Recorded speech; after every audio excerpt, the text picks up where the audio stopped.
Je suis un immense fan de l'univers Warcraft et même de Blizzard en général, notamment grâce à l'univers de Diablo. Surfant sur leur plus grosse licence qui est Warcraft, Blizzard a donc décidé de faire ce qui n'a que très rarement été une bonne idée, un film à eux. Non seulement un film, mais un blockbuster à 160 fucking millions de dollars. Oui, oui.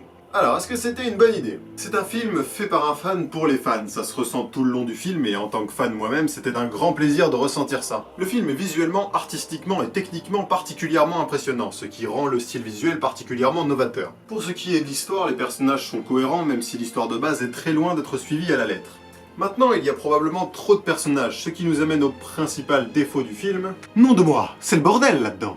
Pour ceux qui maîtrisent un tant soit peu l'univers Warcraft, ils se retrouveront vite, mais pour les autres, ils risquent de trouver que la manière dont le film jette le spectateur au cœur de l'action est un petit peu brutale. Ceux qui ne connaissent pas cet univers auront l'impression d'être largués au milieu d'un océan, scénaristiquement parlant, et ne pourront pas, je pense, comprendre grand chose au film si ce n'est qu'il est beau. Aucun personnage n'est développé à l'exception peut-être d'un seul, qui n'est pas vraiment développé en fait, mais qui est plutôt bien mis au contexte, et qui sera le personnage principal du second film si toutefois il y en a un.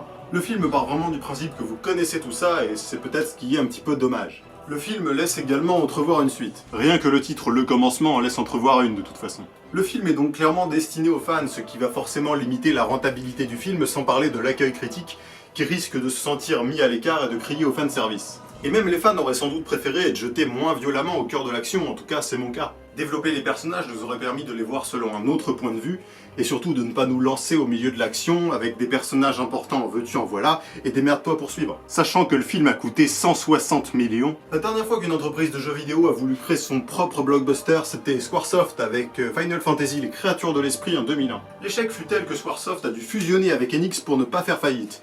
Et depuis, Square Enix fait globalement de la merde.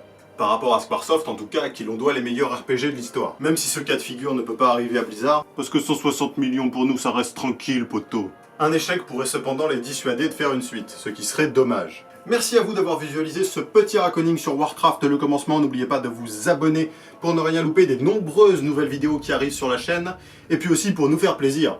Oui, ça nous rendrait heureux. Sur ce, je vous dis à la prochaine, ciao.